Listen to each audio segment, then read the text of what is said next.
Hello বন্ধুরা, আজকে আমি পারফেক্ট ক্রাউনের এপিসোড 3 এক্সপ্লেন করব। যদি তোমরা এই চ্যানেলে নতুন হয়ে থাকো তবে চ্যানেলটি সাবস্ক্রাইব করে দিও। চলো ভিডিও শুরু করি। সেকেন্ড এপিসোডে দেখি ইয়ান বিয়ের জন্য রাজি হয়ে যায়। ইয়ান প্যালেসে আসে, সব মিডিয়া তার জন্য অপেক্ষা করছিল। যেই ইয়ান গাড়ি থেকে বের হয়ে আসে, মিডিয়া জিজ্ঞাসা করতে শুরু করে, আপনার সঙ্গে হিজুর যে ক্যান্ডেলটা, সেটা কি সত্যি? কেন ডাক্তারকে হোটেলে ডাকা হয়েছিল? তখন হেজু গাড়ি থেকে বেরিয়ে আসে। এবার গত রাতে সিন দেখানো হয়। ইয়ান বলে, আমার স্ত্রী হওয়ার জন্য রেডি হয়ে যাও, পুরো নেশন তোমার এগেনস্টে হবে। হেজু হ্যাপি হয়ে যায়। ইয়ান বলে, প্রথমে আমি দেখতে চাই তুমি কি করতে পারো। হেজু বলে, ক্রাউডকে কি কিছু ডোনেশন দেব? ইয়ান বলে, তোমাকে লোকেদের ওপিনিয়ন চেঞ্জ করতে হবে। হেজু বলে, আচ্ছা এই ব্যাপার, আমি তো ভয় পেয়ে গিয়েছিলাম, এ তো আমার পায়ে হাতের খেলা। প্রেজেন্টে দেখি হেজু তার পিআর টিমকে আগে থেকে সব কিছু সামলানোর কথা বলেছিল, আর তারাও কথা মতো সব নেগেটিভ কমেন্টকে পজিটিভ করছে। সব জায়গায় তাদের নিয়ে পজিটিভ ভিডিও চলছে। ইয়ান হেজুর হাত ধরে প্যালেসে প্রবেশ করে। তাদের সামনে কোর্ট লেডি আসে আর বলে, কুইন তার সঙ্গে দেখা করতে চায়। ইয়ান বলে, আমি কালকে তার সঙ্গে দেখা করব। কিন্তু কোর্ট লেডি বলে, কুইন তার জন্য অপেক্ষা করছে, আর সে তাই জন্য খাবারও এখনো খায়নি। এই শুনে ইয়ান হেজুকে বলে, তুমি আমার জন্য এখানে অপেক্ষা করো, আমি তাড়াতাড়ি চলে আসবো। হেজু বলে, আমি একাই থাকবো। ইয়ান তার সামনের চুলটা তার কানের পাশে গুজিয়ে দেয় এবং তার কাছে গিয়ে বলে, কেন, তোমার কি ভয় লাগছে? কিন্তু হেজু ডিনাই করে। ইয়ান সেখান থেকে চলে যায়। হেজু তার দিকে তাকায় আর বলে, ভালো অ্যাক্টর। অন্যদিকে আইরাং তাদের দুজনেরই আর্টিকেল দেখছিল। তখন ইয়ান সেখানে চলে আসে। আইরাং বলে, সে কেন হেজুকে প্যালেসে নিয়ে এসেছে, তার এর মধ্যে কোনো স্বার্থ নেই তো? ইয়ান বলে, হোটেলের ইন্সিডেন্ট হওয়ার পর আমরা দুজনেই বিয়ে করতে চাই। আইরাং বলে, আমি যদি অনুমতি না দেই? ইয়ান বলে, আমি মিডিয়ার সামনে আমাদের স্ক্যান্ডাল অ্যাকসেপ্ট করে নেব। আইরাং বলে, আমাকে ভয় দেখাচ্ছ? ইয়ান বলে, প্রি প্রেগনেন্সি, বিয়ের আগে। এই শুনে আইরাঙ্গের মুখ বাংলার পাঁচের মতো হয়ে যায়। ইয়ান বলে, তুমি নিশ্চিন্ত থাকো, আমি কখনোই থ্রোনের মাঝে আসবো না। এই বলে সেখান থেকে চলে যায়। বাইরে চইকে দেখে জিজ্ঞাসা করে, তুমি এখানে কি করছো? তোমাকে তো হেজুর কাছে থাকার কথা। ইয়ান হেজুর কাছে যায়। সেখানে ইউনকে দেখে অবাক হয়ে যায়। ইউন রামিন খাচ্ছিল। আন বলে, তুমি এখানে কি করছো? ইউন বলে, আমার ঘুম আসছিল না, তাই আমি এখানে এসেছিলাম। এই লেডিটা আমাকে বলে খালি পেটে ঘুম আসে না, যদি পেট ভরে থাকে তাহলে ঘুম ভালো হয়। ইয়ান হিজিউয়ের দিকে তাকায় আর কোর্ট লেডিকে ডাকে আর ইউনকে সেখান থেকে নিয়ে যেতে বলে। হেজু বলে, সে কেন তাকে খাবার শেষ করতে দিল না? ইয়ান বলে, তার পেট যদি সম্পূর্ণ ভর্তি হয়ে যেত আর খাবার হজম না হতো তাহলে কুইন তার উপর ভীষণ রাগ করতো, আর বলে, কুইন আমাদের বিয়ের রিকোয়েস্টটা রিজেক্ট করে দিয়েছে। হেজু বলে, আমি জানতাম এইরকম কিছুই হবে। এখন তো আমার মনে হচ্ছে আমার ইনলসরা আমাকে বুলি করছে। একটা কথা বলো তো, যদি কুইন আমাকে বুলি করে তাহলে তুমি কার পক্ষ নেবে? জানি সে তোমার পরিবার আর তুমি তারই সাপোর্ট করবে। ইয়ান বলে, না, আমি তোমার সাপোর্ট করব। এই বলে সে তার কাছে যেতে শুরু করে আর বলে, আমি এটা করব যাতে পাবলিকদের মনে হয় আমাদের রিলেশনশিপটা সত্যি। ইয়ান হাউস লেডিকে বলে যে হেজু আজকে রাতে তার সঙ্গে ঘুমাবে আর তার জন্য নতুন জামা অ্যারেঞ্জ করতে বলে। তারপর দুজনকে আমরা একই বেডে দেখি। ইয়ান বলে, সে তো সোফাতে ঘুমাতে পারে। হেজু বলে, আমি তো বেডেই ঘুমাবো।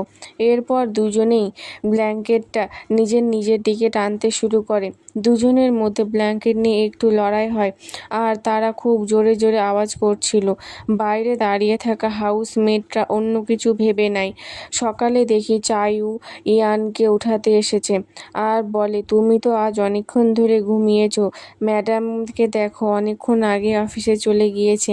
এখন আমরা হেজুকে দেখি যে তার অফিসের বাইরে হে জিয়ং তার ড্রেস দেখে বলে, তুমি কেন ও ড্রেস এখনো চেঞ্জ করনি? হে জু বলে, আমি চাই সবাই জানুক কাল রাতে আমি কোথায় ছিলাম এবং কোথায় থেকে আসছি। পরের দিন দেখি সং ওয়ান তার নাতি অর্থাৎ ই ওয়ানের সঙ্গে দেখা করতে এসেছে। ই উন বলে, আমার এই খাবার খেতে ভালো লাগে। সং উন জিজ্ঞাসা করে, তার কি আজকে ঘুম ভালো হয়েছে? ই উন কিছু বলে না। সং ওয়ান বলে, সে কি তার বাবাকে আজকে স্বপ্নে দেখেছে? ই উন হ্যাঁ বলে। সাং ওয়ানের কিছু পুরনো কথা মনে পড়ে, যেখানে আমরা প্রিভিয়াস কিংকে দেখি, যে বলে আমার ভয় করছে। সাং ওয়ান বলে, তোমার ভয় পাওয়ার কোনো কারণ নেই, আমি তোমার সঙ্গে আছি, সব ঠিক হবে। তখন ই ওয়ান সেখানে আসে, কিন্তু সাং ওয়ান তাকে আটকায়, বলে কিছুক্ষণের মধ্যে ওয়েডিং রিচুয়াল শুরু হবে আর তাকে সেখান থেকে চলে যেতে বলে। কিন্তু ই ওয়ান তার কথা শোনে না, তার ভাইয়ের দিকে যেতে শুরু করে। সাং ওয়ান বলে, সে যদি আরেক পা বেরোয় তাহলে তার ওপর বিচার হবে। কিন্তু ই ওয়ান তার ভাইয়ের কলার ধরে নেয় আর বলে, আমি তোমাকে একটা সুযোগ দিয়েছিলাম, এরপরে যা হবে সে তার আর কোনো সাহায্য করবে না। প্রেজেন্টে দেখি ই ওয়ান নিজের কাজ করছে, তখনই সে তার একটি ফ্যামিলি ফটো দেখতে পায় আর স্যাড হয়ে যায়। হি জু সোশ্যাল মিডিয়াতে লোকেদের কমেন্ট পড়ছিল, যেখানে লোক তাকে ভালো আবার কেউ খারাপ কমেন্টও করছিল। হে জু সেটা দেখে রাগ হচ্ছিল। হি জিয়ং ট্যাব দেখে বলে, এখন সে টপ 5 সার্চে র্যাঙ্ক করছে, সবাই তাকে নিয়েই কথা বলছে। সেই দিন তুমি যে ড্রেস পরেছিলে সেগুলো সব সোল্ড আউট হয়ে গিয়েছে। হি জুন বলে, পিয়ার টিমকে কল করো, কারণ আমি নাম্বার 1 হট সার্চে আসতে চাই। তখন সেখানে মিনহু আসে। হে জিয়ং সেখান থেকে চলে যায়। মিনহু বলে, তুমি কি সত্যি ইয়ানকে বিয়ে করতে চাও? যথাসম্ভব আমি জানি তোমরা তো কেবল মাত্র 2বার দেখা করেছো। হি জিউ বলে, আমার অনেক দিনের স্বপ্ন তাকে বিয়ে করা আর রোজ সকালে তার পাশে ঘুম থেকে ওঠা। যখন শুনলাম কুইন তার বিয়ে করাতে চায়, তাহলে আমি কেন নেই? সে তার ম্যারেজ অ্যাপ্রুভাল এর জন্য মিনহুর কাছে সাহায্য চায়। আমরা এখানে মিনহুর চোখের চাহনি দেখে বুঝতে পারি যে সে হিজুকে পছন্দ করে। পরের দিন ই আনকে আমরা মিটিংয়ে দেখি, তখন চই সেখানে আসে। সবাই বাইরে চলে যায়। চই বলে, কুইনের কোনো এক ফ্যামিলি মেম্বার খুব অসুস্থ। আমার মনে হয় সে এটা জেনে বুঝে বলছে, যদি কোনো ফ্যামিলি মেম্বার অসুস্থ হয় তাহলে আমরা কোনো শুভ কাজ করতে পারবো না। হিজুর কল আসে। ইয়ান বুঝতে পারে হিজু কুইনের প্ল্যানটার ব্যাপারে জানতে পেরেছে। হিজু বলে, চিন্তা করো না, আমি এই খবরটাকে ধীরে ধীরে মুছে ফেলবো। তখন পিছন থেকে কিছু মেয়ে তার দিকে ডিম ছুঁড়ে মারে। মেয়েরা বলতে শুরু করে সে কিভাবে রয়্যাল হাইনেসকে সিডিউস করেছে। অন্য একটা মেয়ে তাকে ফক্স বলে। এই শুনে হিজুর ভীষণ রাগ হয় আর সে ইয়ানের কলটা কেটে দেয়। চই ইয়ানের জন্য অনেকগুলো ডকুমেন্ট নিয়ে আসে আর বলে, কুইন যেহেতু প্যালেসে নেই তাই তার কাজও তাকে করতে হবে। অন্যদিকে হেজু মেয়েগুলিকে লেকচার দিচ্ছিল আর বলে, আমি প্রিন্সকে সিডিউস করিনি, তাদের কোনো কিছু না জেনে কাউকে জাজ করা উচিত নয়। এরপরে সে তাদের বুঝায় যদি নেক্সট টাইম তারা এরকম কোনো কিছু করে তাহলে তার থেকে আর কেউ খারাপ হবে না। পরের সিনে আমরা মিনহুকে দেখি যে সে চার্চে প্রে করছে।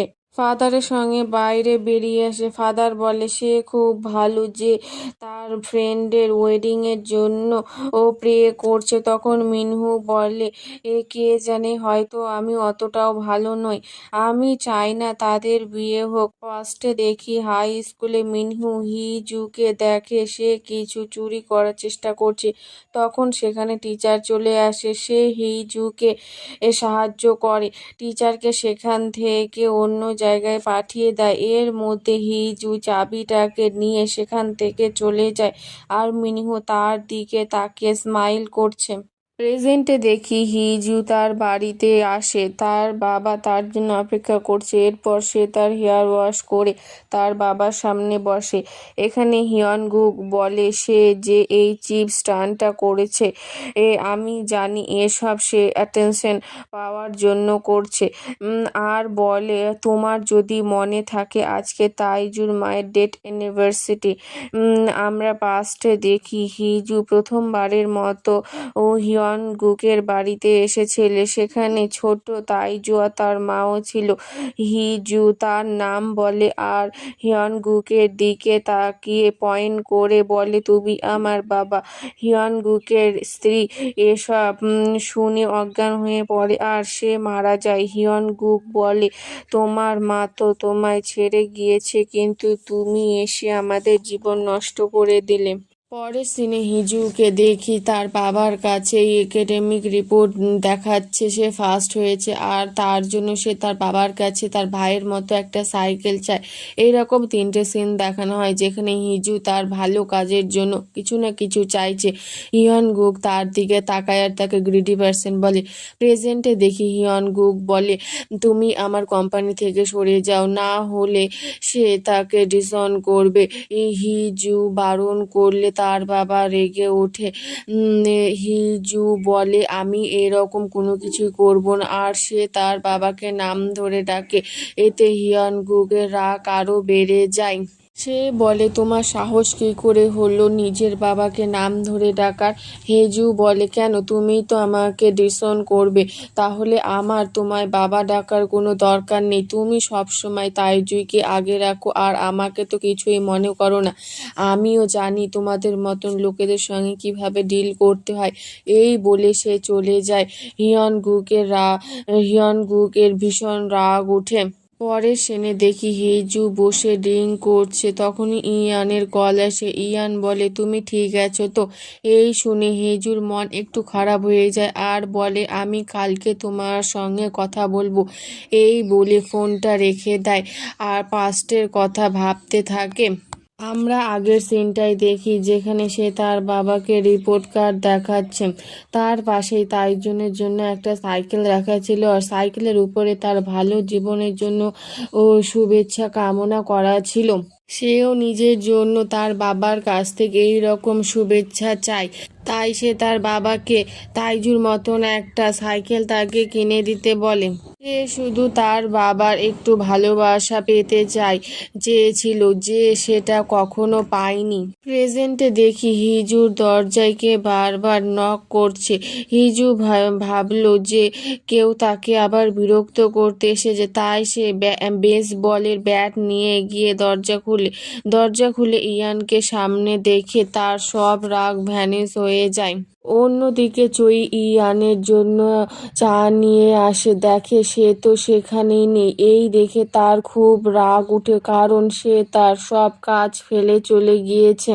হেজু বলে সে এখানে কি করে এলো, কেউ তাকে দেখতে পায়নি তো? ইয়ান তার জন্য খাবার নিয়ে এসেছে। হেজু বলে তুমি এসব কোথা থেকে নিয়ে এসেছো?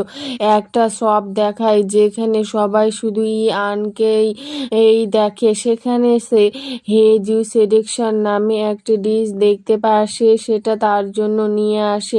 এটা শুনে হেজুর হাসি পায়। ইয়ান বলে কিছুক্ষণ আগে তোমাকে স্যাড লাগছিল, কিন্তু তোমায় এখন দেখে ঠিক লাগছে। হেজু বলে প্রথমে আমি সোশ্যাল মিডিয়ার কমেন্ট পড়েছিলাম, তারপরে আমার বাবা এসে আমাকে হুমকি দিয়ে গেল যে সে আমাকে ডিসওন করবে, আর তার উপর তোমার ফ্যান এসেছিল যারা আমাকে ছুঁড়ে মেরেছে। ইয়ান বলে তোমার কোথায় লাগেনি তো? আর এমনভাবে হেজুর দিকে তাকিয়ে থাকে যেন মনে হচ্ছে সে সত্যি হেজুর জন্য চিন্তিত।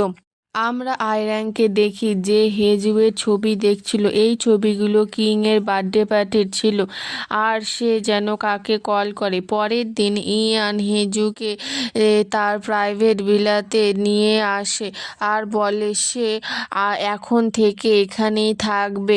মেয়েরা এটা শুনে অবাক হয়ে যায়। অন্যদিকে হেজু এক কিউট হওয়ার অ্যাক্টিং করে। ইয়ান বলে, তুমি একটু ওভার অ্যাক্টিং করছো। এরপরে বাটলার হেজুকে তার ঘর দেখায় আর বলে সে তাকে কিভাবে অ্যাড্রেস করবে।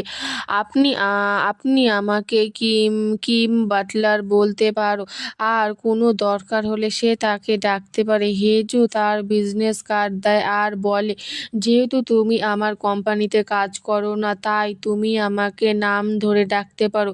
কিম বাটলার বলে, আমি আপনাকে লেডি লর্ড বলে ডাকবো। এ শুনে হিজু খুশি হয়ে যায়। কিম বাটলার সেখান থেকে চলে যায়। হেজু ইয়ানকে কল করে আর বলে, তুমি এখন কি করছো? ইয়ান বলে, আমার ডিউ কাজগুলি করছি। হেজি বলে, আমি কি তোমাকে সাহায্য করতে পারি? অন্যদিকে লি রাম, যে কুইনের স্পাই, সে হেজুর ঘরের বাইরে তাকঝোঁক করতে থাকে। সে ভিতরে দেখার চেষ্টা করে কিন্তু কিছুই দেখতে পায় না। হিজুকে দেখি ইয়ানের সঙ্গে, সেখানে সে তার কোনো রকম সাহায্য করে না, বরং তাকে প্রশ্ন করে, তুমি আমাকে বিয়ে করার জন্য রাজি হয়েছো কেন? ইয়ান বলে, নাম্বার ওয়ান, তোমার কাছে অনেক টাকা আছে। শুনে হেজু তো কনফিউজ। সেকেন্ড, তুমি খুব সুন্দর। হেজু বলে, হ্যাঁ, আমি তো তোমাকে এটা আগেই বলেছিলাম। থার্ড, যদি আমি বলি আমি রাজা হতে চাই, তাহলে সবাই সবাই আমার এগেনস্টে হবে, কিন্তু আমি বিশ্বাস করি কেউ আমাকে বুঝুক না বুঝুক, তুমি আমাকে বুঝবে। হেজু শুধু তার কথাগুলো মন দিয়ে শুনে যাচ্ছিল।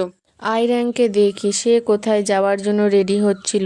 তখন তার ফোনে একটা মেসেজ দেখে কোর্ট লেডিকে বলে, আমি আর ওখানে যাব না, আমার কিছু কাজ আছে। ব্ল্যাক স্যুটে কিছু লোকেদের দেখি যারা ইয়ানের প্রাইভেট ভিলাতে ঢুকছে। কিম বাটলার এসে হিজুকে তাড়াতাড়ি ঘুম থেকে উঠায়। গার্ডরা ঘরের ভিতরে ঢুকে পড়ে আর বলে, ওই দিন যে আগুন লেগেছিল আমরা তারই ইনভেস্টিগেশন করছি। তারপর ট্যাবে তার ছবি দেখিয়ে বলে, সেই দিন সে ওখানে কি করছে? হেজু বলে, আমি তো রাস্তা ভুলে গিয়েছিলাম, তাই রাস্তা খুঁজতে খুঁজতে ওই জায়গায় চলে গিয়েছিলাম। গার্ডরা বলে, ওই দিন যে আগুনটা লেগেছিল, আমাদের মনে হয় এই আগুনটা আপনি লাগিয়েছেন। আপনি বলতে পারবেন যখন আগুনটা লেগেছিল তখন আপনি কোথায় ছিলেন? হেজুয়ের মনে পড়ে সে ইয়ানের সঙ্গে ছিল, কিন্তু সে এ কথাটা গার্ডদের বলে না। এরপর দেখি তারা তার ঘরে তালাশি নিতে শুরু করে, এমনকি তার অফিসে গিয়ে তার জিনিসগুলোকে উঠিয়ে তাদের সঙ্গে নিয়ে যায়। হিজুকে দেখি সে ইয়ানকে কল করার চেষ্টা করছে। তখন কিম বলে, তার ফোন তো তার কাছে থাকে না যখন সে রিচুয়ালস পালন করে। তারপরে সে হেজিয়ংকে কল করে আর তাকে ইয়ানের সঙ্গে দেখা করতে বলে। কিম তখন বলে, এটা সম্ভব নয়, কারণ সেখানে কোনো পাবলিক এন্টার করতে পারে না, শুধুমাত্র রয়্যাল ফ্যামিলির মেম্বাররাই সেখানে যেতে পারে। গার্ডরা হেজুকে তাদের সঙ্গে নিয়ে যায় সে জিজ্ঞাসাবাদের জন্য। পরের সিনে দেখি কিম স্কুটিতে করে তাড়াতাড়ি প্যালেসে গিয়ে ইয়ানের সিল গার্ডগুলিকে দেখায় আর সে ও হেজিয়ং ইয়ানের কাছে যায়। আমাদের ফ্ল্যাশব্যাক দেখায় যে হেজু গার্ডদের সঙ্গে যাওয়ার আগে কিমকে টয়লেটের ট্যাঙ্ক থেকে ইয়ানের সিলটা দেয়। দুজনেই সেখানে রিচুয়ালসে হচ্ছে সেখানে আসে, কিন্তু তারা ইয়ানের কাছে যেতে পারে না। হে জিয়ং চোইকে দেখে তার কাছে কস্টিউম পরে যায় আর চোইয়ের সঙ্গে কথা বলতে শুরু করে। হিজুকে দেখি গার্ডদের সঙ্গে প্যালেসে আসতে, তখনই ইয়ানও সেখানে চলে আসে। গার্ডদের আটকে আর জিজ্ঞাসা করে যে কার কথায় এসব করছে। তখন আইরাং সেখানে আসে আর বলে, আমি তাদের অর্ডার দিয়েছিলাম। সেই দিন যে আগুন লেগেছিল সে এখনো ধরা পড়েনি। ওই দিন সে অনেক কিছু করেছে, তা দেখে আমার মনে হয় এই আগুন হিজুই লাগিয়েছে। এর সাহায্যে আমি তার ও তার কোম্পানির রেপুটেশন নষ্ট করতে পারি। এই শুনে হিজু এগিয়ে আসে, কিন্তু ইয়ান তাকে আটকে দেয়, বলে যদি এর উপর কোনো আঁচ আসে তাহলে ভাববে ওই একই আঁচ আমার উপর এসেছে। আইরাং বলে, তুমি কি এতটা কনফিডেন্টের সঙ্গে থাকতে পারবে? পরে ইয়ান হ্যাঁ বলে, আর বলে তুমি কি আমার বিরুদ্ধে যেতে পারো? চারিদিক একদম শান্ত, কেউ কিছু বলার সাহস পায় না। চই হে জিয়ংকে ইশারা করে, সে হিজুকে লাথি মারে, হিজু পড়ে যায়। ইয়ান তাকে কোলে উঠিয়ে নেয় আর ফিজিশিয়ানকে ডাকতে বলে। এই শুনে হিজু অজ্ঞান হওয়ার নাটক করে। এসব দেখে আই র্যাঙ্কের ভিতর ভিতর খুব রাগ হয়, কারণ সে তার কিছুই করতে পারল না। এরপরে ইয়ান হিজুকে তার ঘরে নিয়ে আসে ও তার বেডে ফেলে দেয় আর বলে তুমি এখন চোখ খুলতে পারে। হিজু বলে, তুমি কি অ্যাক্টিং করেছো? Heads off. আমায় কি জেলে যেতে হবে? ইয়ান বলে, কেন তোমার ভয় লাগছে? হিজু বলে, ভয়? আমি আমি ক্যাসেল বিউটি কোম্পানির সিইও। আমি আগে অনেক এসব ফেস করেছি। আমি শুধু ভাবছি কোন লয়ারকে হায়ার করব। আমি লক্ষ্য করলাম তুমি আমার সাপোর্ট করছিল যখন কুইন আমার রেপুটেশন খারাপ করতে চেয়েছিল। ইয়ান বলে, এতে কি হবে? হেজু বলে, ওখানে অনেক লোক ছিল যারা সবাই অনেক কিছু দেখেছে ও শুনেছে। এখন তো সমস্ত প্যালেসে এই ঘটনা ছড়িয়ে পড়েছে। আমরা দেখি আসলে এটাই হচ্ছে। চারিদিকে শুধু তাদেরই কথা হচ্ছে, তারা দুজনে একে অপরকে কত ভালোবাসে। এই সব দেখে আইরাং ভীষণ রেগে যায় আর কোর্ট লেডিকে জিজ্ঞাসা করে, তোমার কি মনে হয় তাদের সম্পর্কটা কি সত্যি? ইয়ান আগে থেকেই হিজুয়ের জন্য একটা গাড়ির ব্যবস্থা করে রেখেছিল।